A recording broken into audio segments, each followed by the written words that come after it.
Hi, I'm Denise Manson, and I've lived in Piccadilly for 24 years, and I used to run the Owl and Elephant Cafe in Uraidla, and I now work as a cook at the Montessori School in Stirling. I'm Tara Cobbledick. I married Richard Cobbledick, the market gardeners down on Spont Road, who have been down there for over 170 years. I'm currently working on the farm with Richard, and I'm also a chef myself. I've been cooking for over 16 years. So today we are going to show you a few simple platters because we're heading into the entertaining season. Lots of veggies, healthy, and a few nice gourmet dips you can easily make yourself. A cheese platter and also a dessert platter using local produce, Australian produce, what's around at the time. Just do some celery sticks, capsicum, some cucumber, some carrots, simple easy things that the kids will also eat as well. So while Tara's prepping her veg, I've just cooked about 200 grams of peas, just a little bit longer than you would normally cook them. And then I'm going to add a lump of butter, about what we call a walnut of butter, just to sort of melt in there. Just get that nice and covered up. We'll give that a minute to melt. I chopped the top off a head of garlic, rubbed it with a bit of oil, and that's roasted in the oven for about 40 minutes. And what it makes is a really sweet garlic puree. You can see it squishing out. It's very satisfying to squish the garlic out. So that goes in. Just mash that in, and a couple of tablespoons of parmesan as well. So I've just got a ready grated parmesan here that I'm using to do that. You can smell that garlic. So with the asparagus, you can either blanch it, which is pop it into some boiling water for 30 seconds and then refresh it in ice water to stop the cooking. This is quite young and tender asparagus, which you can still eat raw, so we're going to leave it raw on our platter today. You always want to, they say rule of thumb is where it snaps is where it is the tender part. The bottom part, you want to discard that one. I just chop it. It's because you're a chef. I haven't got time to faff around. No. Now, this isn't quite as much as I usually have it because I haven't got a food processor here, but you can run it quickly through a food processor or a NutriBullet to get it to that slightly creamier consistency. But if you're really pushed for time and you can't make your own dip and you just want to buy some dips, of course that's absolutely fine. I think it's really nice though to take them out of the plastic tubs. You're not pretending that you've made them. One really nice thing are these sugarcane boats, completely biodegradable, that look really nice on a platter.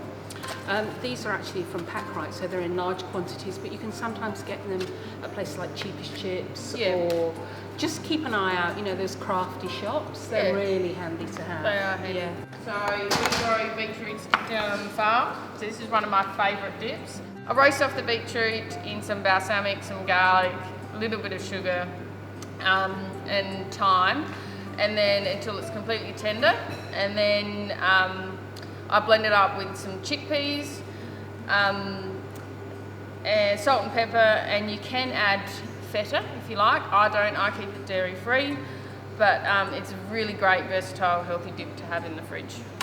And like this will last in the fridge for a week as well.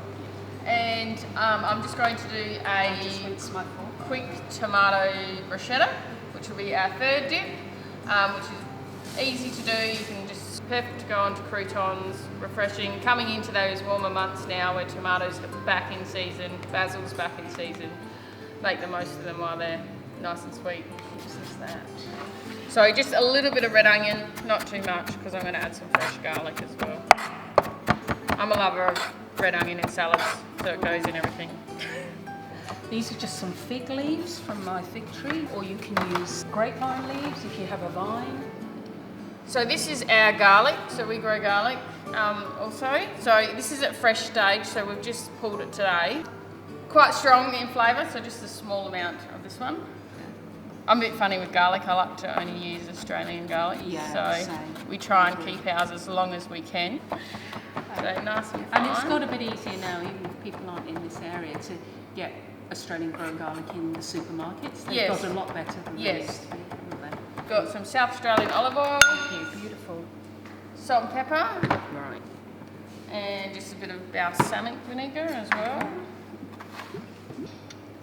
Basil.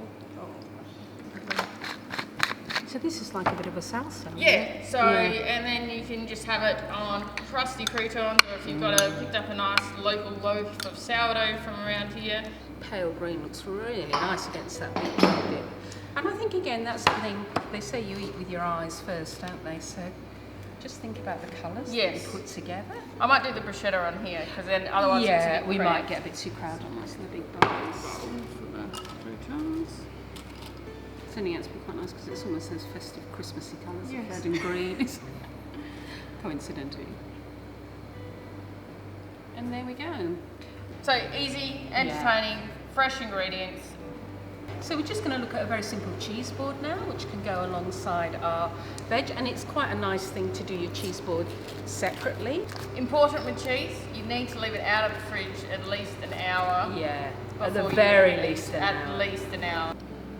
So we've got an Australian camembert there, a really nice Tasmanian classic blue, a wedge of cheddar there. So those are our 3 cheeses on the plate.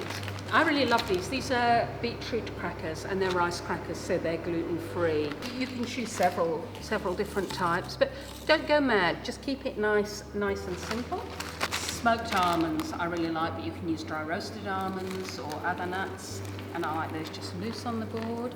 So if I don't have quince paste, I'll use a few dried figs and I'll just slice them through. There's some lovely dried apples from Tara here that we use. So they're local dried apples. Fantastic. They're from Appalina Hills. Oh yes, absolutely delicious. And that's dried quince.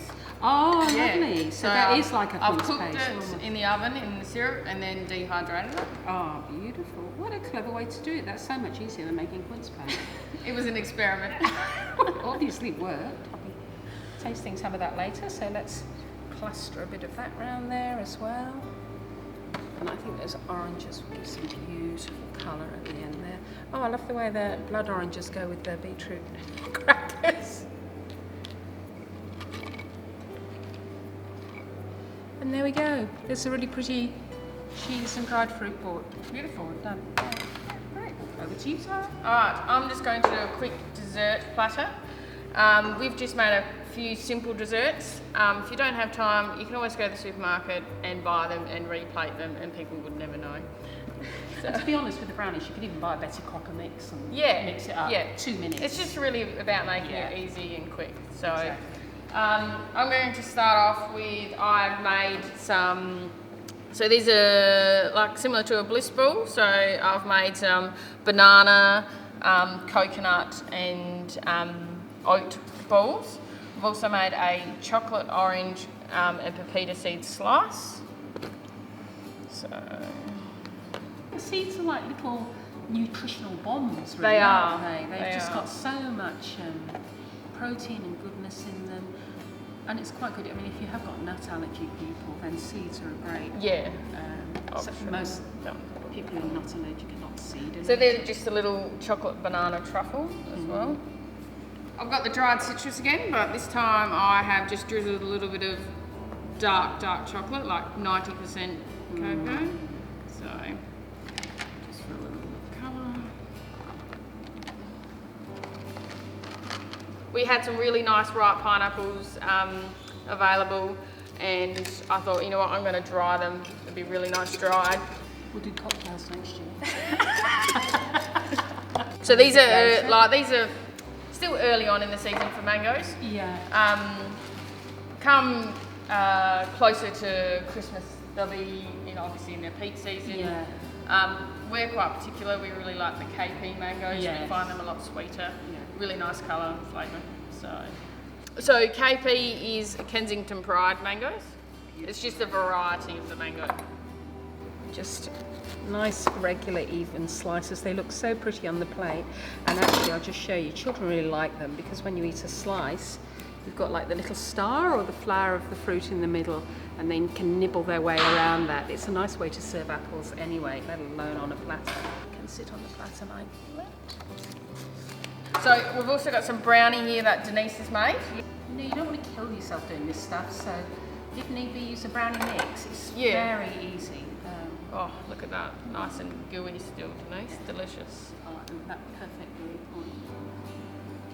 So there we go. There's our easy entertaining ideas coming into festive season using local fresh produce. Alright, so thank you for your help, Denise. It was great working with you. It's an absolute pleasure, Tara. Really nice to see your produce displayed so beautifully. Thank you.